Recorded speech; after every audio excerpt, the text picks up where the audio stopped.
전화벨이 울렸다. 낯선 번호였다. 여보세요. 유품 정리 서비스 맞으신가요? 어머니가 돌아가셔서 집을 정리해야 하는데요. 목소리는 차가웠다.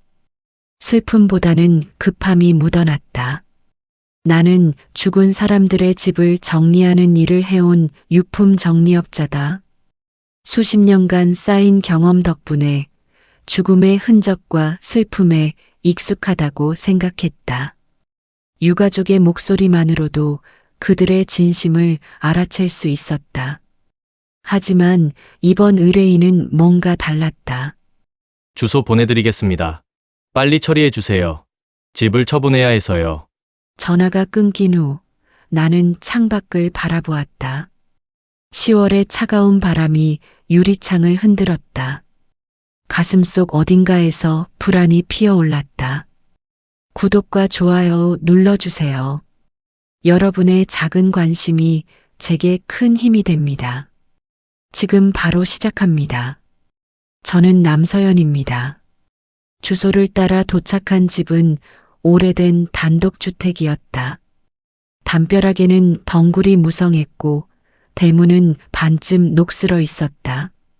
하지만 이상했다. 현관 앞 신발장에는 최근에 신은 듯한 운동화가 놓여 있었다. 열쇠를 돌려 문을 열었다. 삐걱거리는 소리가 집안을 가득 채웠다. 안녕하세요? 대답은 없었다. 하지만 집 안 공기는 묘했다. 누군가 방금까지 있었던 것 같은 온기가 남아 있었다.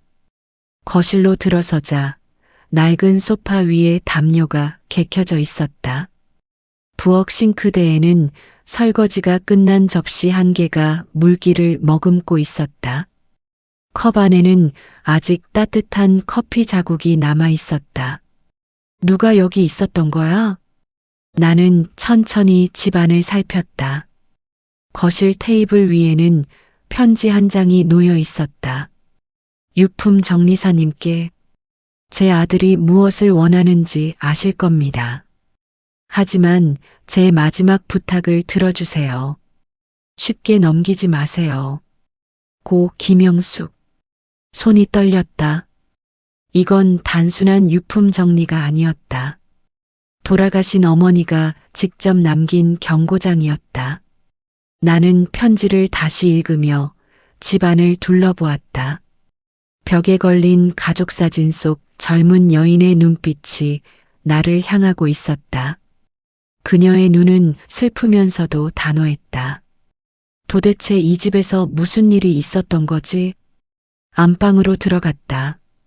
방 안은 깔끔하게 정돈되어 있었지만 옷장 뒤편에 무언가가 숨겨져 있는 듯한 느낌이 들었다. 옷장을 밀어내자 벽 한쪽에 낡은 금고가 숨겨져 있었다. 금고는 오래되었지만 단단해 보였다. 표면에는 손때가 묻어 있었고 자물쇠는 비밀번호 4자리를 요구했다. 그때 전화벨이 울렸다. 금고 찾으셨나요? 심장이 멈추는 듯했다. 의뢰인이었다. 그는 어떻게 내가 금고를 찾았다는 걸 알았을까? 어떻게? 이 CCTV가 있습니다. 당신이 어디 있는지 다 보여요. 금고 번호는 0827. 어머니 생일이에요. 열어서 안에 있는 서류 전부 제게 보내주세요. 목소리는 차갑고 명령적이었다. 나는 본능적으로 거부감이 들었다. 의뢰인님, 유품 정리는 법적 절차를 따라야 합니다. 당신은 돈 받고 일하는 사람이에요. 시키는 대로만 하면 됩니다. 전화가 끊겼다. 나는 금고를 바라보았다. 0827. 손이 떨리며 번호를 눌렀다. 딸깍. 금고가 열렸다. 금고 안에는 오래된 서류 뭉치와 현금, 그리고 두툼한 편지 봉투가 들어 있었다. 편지 봉투 겉면에는 이렇게 적혀 있었다. 유품 정리사님께 제발 읽어주세요. 나는 조심스럽게 봉투를 열었다. 유품 정리사님, 제 이름은 김영숙입니다. 이 편지를 읽고 계시다면 제 아들 민준이가 당신을 고용한 거겠지요. 민준이는 제 아들이지만 저는 그를 믿을 수 없습니다. 그 아이는 어릴 적부터 영리했지만 돈에 집착했습니다. 제가 암 진단을 받은 후 그는 단 한 번도 병문안을 오지 않았습니다. 대신 전화로 물었죠. 진명이는 누구예요? 보험금은 얼마예요? 저는 그가 제 죽음을 기다렸다는 걸 압니다. 이 금고 안에는 제 전 재산에 대한 서류가 들어 있습니다. 하지만 제 진짜 유언은 따로 있습니다. 서랍 아래 이중 바닥을 열어보세요. 그곳에 제 진심이 있습니다. 부탁드립니다. 제 아들이 원하는 대로 쉽게 넘기지 말아주세요. 눈물이 핑 돌았다. 나는 직업적으로 수많은 죽음과 이별을 봐왔지만 이렇게 절박한 유언은 처음이었다. 나는 금고 바닥을 살폈다. 손끝으로 더듬자 작은 틈이 느껴졌다. 이중 바닥이 있었다. 조심스럽게 들어 올리자 그 아래 또 다른 편지와 USB 그리고 오래된 사진 한 장이 나왔다. 사진 속에는 젊은 시절의 김영숙 씨와 어린 민준이가 웃고 있었다. 하지만 민준의 눈빛은 차가웠다. 이중 바닥 속 편지를 펼쳤다. 민준아, 엄마는 내가 이 편지를 읽지 않을 거라는 걸 안다. 하지만 그래도 쓴다. 너는 아빠가 사고로 돌아가신 후 변했구나. 12살이었지. 너무 어린 나이에 세상의 냉혹함을 배웠어. 엄마는 너를 지키려고 했지만 내가 원한 건 사랑이 아니라 돈이었구나. 고등학교 졸업 후 너는 집을 나갔어. 엄마한테 한마디도 없이 10년 동안 연락 한 번 없다가 엄마가 암 진단받았단 소식 듣고 나서야 전화했지. 집 팔면 얼마예요? 그 말을 듣는 순간 엄마는 알았어. 내 아들은 이미 사라졌다는 걸. 하지만 엄마는 너를 용서한다. 그래도 너는 내 아들이니까. 다만 엄마의 삶과 흔적을 쉽게 넘기고 싶지 않아. 이 집은 내 아빠와 엄마가 30년을 함께 살았던 곳이야. 웃음도 눈물도 사랑도 있었던 곳이지. 부디 조금이라도 기억해 주렴. 엄마가 편지를 접는 순간 전화벨이 다시 울렸다. 왜 아직도 거기 있어요? 서류 다 찾았으면 빨리 보내세요. 나는 침착하게 대답했다.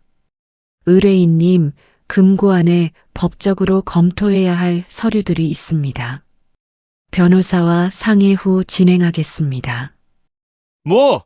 목소리가 날카로워졌다. 당신 지금 나한테 반항하는 거예요? 아니요. 법적 절차를 따르는 겁니다. 좋아요. 그럼 내가 직접 가겠습니다. 1시간 안에 도착할 겁니다. 기다리세요. 전화가 끊겼다. 나는 깊은 숨을 들이쉬었다. 이제 선택의 순간이었다. 나는 남은 시간 동안 집안을 샅샅이 살폈다. 어머니가 남긴 다른 흔적이 있을지도 몰랐다. 부엌 서랍. 칼과 포크 사이에 낡은 수첩이 끼어 있었다. 수첩을 펼치자 김영숙 씨의 손글씨가 가득했다. 2024년 3월 15일. 오늘 민준이한테 전화했다. 받지 않았다. 문자 남겼다. 엄마 많이 아파. 한 번만 와줘. 읽음 표시만 떴다. 2024년 5월 2일. 병원비가 많이 나왔다. 민준이한테 도움 청했다. 엄마, 집 팔면 되잖아요. 그게 답이었다. 2024년 7월 10일. 이제 받아들인다. 내 아들은 돌아오지 않을 거라는 걸. 하지만 내 삶의 흔적만은 지키고 싶다. 거실 책장. 오래된 앨범이 꽂혀 있었다. 펼치자 민준의 어린 시절 사진이 가득했다. 생일 케이크 앞에서 웃는 민준.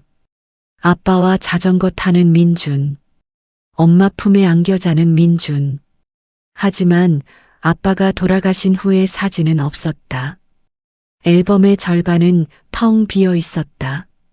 안방 서랍, 약봉지가 가득 들어 있었다. 항암제, 진통제, 수면제. 그리고 그 사이에 민준이가 보낸 단 한 통의 편지가 있었다. 엄마, 돈 필요하면 말해. 대신 진명에 내 이름으로 바꿔줘. 민준. 나는 편지를 쥔 채 주저앉았다. 어떻게 이럴 수가. 현관문이 열렸다. 발소리가 점점 가까워졌다. 민준이 거실로 들어왔다. 그는 30대 중반으로 보였다. 깔끔한 정장 차림이었지만 눈빛은 차가웠다. 아직도 여기 있네요. 나는 일어서서 그를 마주 보았다. 의뢰인님, 유품 정리는 신중하게 진행되어야 합니다. 신중하게? 그가 비웃었다. 당신이 뭔데 신중하게 해요? 당신은 그냥 청소부예요. 저는 유품 정리사입니다. 고인의 삶을 존중하며 일합니다. 아, 존중? 그가 금고를 가리켰다. 그럼 그 안에 있는 서류 다 내놔요. 그게 내 거예요. 법적으로 확인이 필요합니다. 법적으로? 그가 한 발 다가왔다. 이 집 주인은 나예요. 상속인은 나라고요. 당신이 무슨 권리로 내 물건을 막아요? 어머님의 유언이 있습니다. 그 순간 민준의 표정이 굳었다. 유언? 무슨 유언? 나는 조심스럽게 편지를 꺼냈다. 어머님께서 직접 쓰신 편지입니다. 민준은 편지를 낚아채듯 빼앗았다. 그의 손이 떨렸다. 편지를 읽는 동안 그의 얼굴이 일그러졌다. 이게 뭐예요? 어머님의 마지막 심정입니다. 닥쳐요! 그가 소리쳤다. 당신이 뭘 알아요? 내가 얼마나 힘들었는지, 엄마가 얼마나 나를 억눌렀는지. 어머님은 당신을 사랑하셨습니다. 사랑! 그가 웃었다. 사랑이면 다예요? 사랑으로 밥 먹고 살아요? 아빠 죽고 나서 엄마는 나한테 집만 됐어요. 그래도 어머님은 그만해요. 그가 소리쳤다. 당신은 몰라요. 12살에 아빠 잃은 게 어떤 건지, 가난하게 사는 게 얼마나 수치스러운지. 나는 살아남으려고 했어요. 그의 목소리가 떨렸다. 분노 속에 슬픔이 섞여 있었다. 나는 침착하게 말을 이어갔다. 의뢰인님, 어머님은 당신을 원망하지 않으셨습니다. 거짓말! 편지를 다시 읽어보세요. 엄마는 너를 용서한다고 쓰여 있습니다. 민주는 편지를 다시 들여다보았다. 그의 눈가가 붉어졌다. 하지만 엄마는 나를 이해하지 못했어요. 어쩌면 어머님도 당신을 이해하려 애쓰셨을 겁니다. 하지만 서로 다가가지 못했죠. 민주는 소파에 주저앉았다. 그의 어깨가 떨렸다. 나는 그냥 도망치고 싶었어요. 가난해서, 이 집에서, 엄마의 기대에서. 그래서 집을 팔려고 하셨나요? 집을 팔면 모든 게 끝날 것 같았어요. 과거도, 죄책감도. 나는 앨범을 꺼내 그에게 건넸다. 의뢰인님, 이것 좀 보세요. 민주는 앨범을 펼쳤다. 어린 시절 자신의 사진이 가득했다. 엄마가 이걸 다 보관했어요? 네. 어머님은 당신을 잊은 적이 없으셨습니다. 민준의 눈에서 눈물이 떨어졌다. 나는 나쁜 아들이에요. 아니요. 당신은 상처받은 아들이었습니다. 민주는 한참을 울었다. 나는 조용히 옆에 앉아 기다렸다. 한참 후 그가 입을 열었다. 서연 씨, 제가 어떻게 해야 할까요? 그건 의뢰인님이 결정하실 일입니다. 집을 팔아야 할까요? 어머님은 당신이 기억해 주길 바라셨습니다. 집을 팔든 안 팔든 이곳에서의 삶을 잊지 말라고요. 민주는 금고를 바라보았다. 금고 안에 뭐가 들어 있어요? 서류와 현금, 그리고 USB입니다. USB? 아직 확인하지 못했습니다. 민주는 USB를 꺼냈다. 나는 노트북을 켜서 연결했다. 화면에 동영상 파일이 하나 떴다. 민주나 엄마의 마지막 영상. 민주는 떨리는 손으로 재생 버튼을 눌렀다. 화면 속 김영숙 씨가 나타났다. 그녀는 수척했지만 눈빛은 따뜻했다. 민준아, 엄마야, 이 영상을 보고 있다면 엄마는 이미 떠났겠지.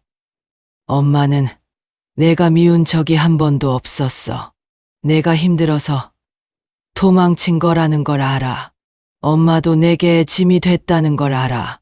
하지만 민준아, 기억해줘. 이 집에는 내 어린 시절이 있어. 아빠와의 추억도, 엄마와의 시간도 있어. 집을 팔아도 괜찮아. 하지만 그 전에 한 번만 돌아봐줘. 이곳에서의 우리 삶을. 엄마는 너를 사랑해. 언제나, 영원히. 엄마가. 영상이 끝났다. 민주는 화면을 보며 흐느꼈다. 3주 후, 나는 다시 그 집을 찾았다. 민준이 부탁했다. 집을 팔지 않기로 했어요. 대신 정리는 해야 할 것 같아서요. 집안은 여전했다. 하지만 민준이 놓아둔 꽃다발이 어머니 사진 앞에 놓여 있었다. 서연 씨, 고마워요. 당신 덕분에 엄마를 다시 만났어요. 나는 미소 지었다. 천만에요. 저는 제 일을 했을 뿐입니다. 아니에요. 당신은 단순히 정리만 한 게 아니에요. 저와 엄마를 이어줬어요. 나는 집을 나서며 뒤돌아보았다. 금고는 여전히 열려 있었다. 하지만 이제 그 안에는 욕망이 아니라 기억과 사랑이 담겨 있었다. 사람은 죽어도 그들이 남긴 흔적은 사라지지 않는다. 그것이 내가 이 일을 계속하는 이유다.